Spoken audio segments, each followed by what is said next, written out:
I was in 5 different campaigns, and that's what that star is on it. Represents 2 in Italy and 3 in France and Germany. That's the Anzio Beachhead campaign. We all wear that, all the Anzio members. Okay, my name is John Boller. I was born November 23rd, 1924 in Brooklyn, New York. I went into the Army in March of 1943.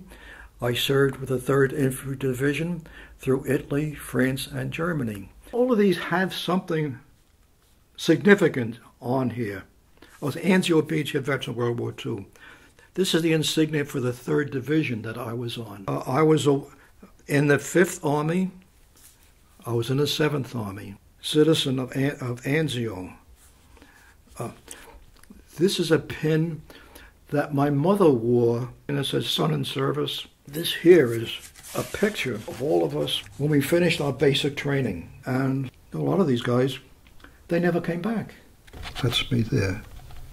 On the street that I lived on, there were 10 boys, all my same age, and every single one of us went into the service, Army, Navy, Air Force. I was sent to a training camp down in Alabama, down in the South, and I was trained in the infantry. We knew we were going overseas. I was just 18 years old. This is when I first went when I was a young kid, and this was when I came out. This was in August of '45. We were sent over as casualty replacements. It means if somebody was killed or wounded, we took their place. We loaded onto cargo ships, big cargo ships that had tanks and trucks and all that stuff on it.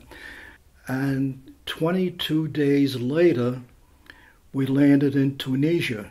Then they put us on another ship, and we landed in Naples.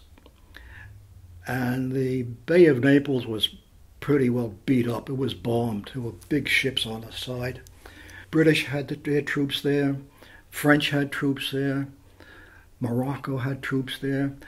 And we kept pushing the Germans back north.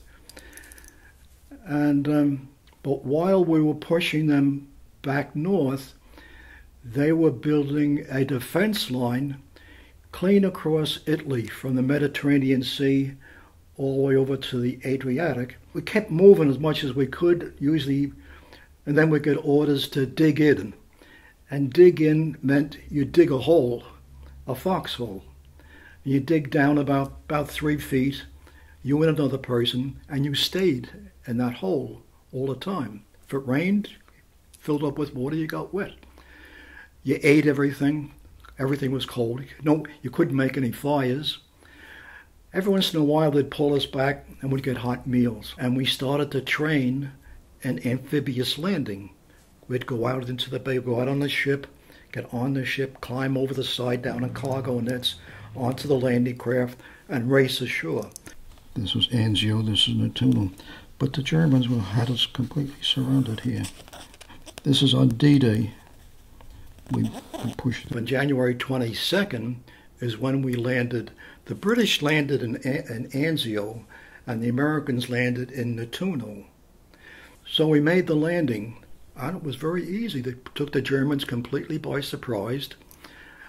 They weren't waiting for us. We pushed in about 10 miles, spread out about 10 miles, and then the general says, hold up, dig in. The Germans didn't take any troops off the defense line. They brought other troops in from other parts of Europe and surrounded us, completely surrounded us on 3 sides with the Mediterranean Sea on our back. And Hitler had ordered his troops to wipe us out, to push us back into the sea.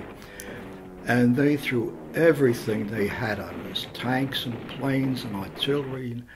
It was brutal. It was bad. Sometimes you can just take so much of being bombed all the time and see your fellow guys next to you being killed.